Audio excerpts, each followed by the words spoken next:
Pemirsa, Komisi Pemilihan Umum memperpanjang masa pendaftaran bakal calon kepala daerah di Ogan Ilir dan Empat Lawang karena dua daerah tersebut hanya ada satu pasangan yang mendaftar.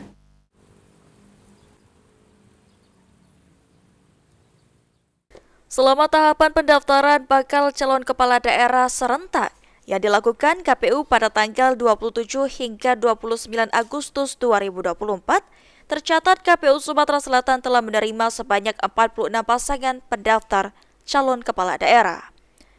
Terdiri dari 3 pasangan bakal calon gubernur Sumatera Selatan dan 43 pasangan bakal calon bupati dan wali kota untuk kepala daerah di 17 kabupaten kota se-Sumatera Selatan. Dari penerimaan bakal calon kepala daerah di 17 kabupaten kota di Sumatera Selatan, KPU akan melakukan perpanjangan pendaftaran untuk calon bupati dan wakil bupati di Kabupaten Empat Lawang dan Kabupaten Ogan Ilir. Karena perpanjangan bagi 2 kabupaten di Sumatera Selatan bertujuan untuk menghindari terjadinya calon tunggal pada Pilkada serentak tahun 2024. Namun sebelum dilakukan perpanjangan pendaftaran, KPU akan melakukan sosialisasi pada tanggal 30 hingga 1 September 2024.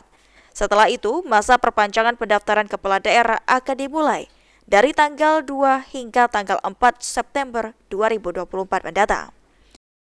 Ya, kalau perpanjangannya menurut PKPU 8 dan PKPU 10 tahun 2024 dan petunjuk teknis 1229, KPU Kabupaten Kota yang calonnya kurang dari 2, maka itu mereka melakukan perpanjangan dan mensosialisasikan kepada masyarakat bahwa dibuka kembali pendaftaran, diperpanjang pendaftaran calon kepala daerah di daerah yang kekurangan calon dari 2 calon.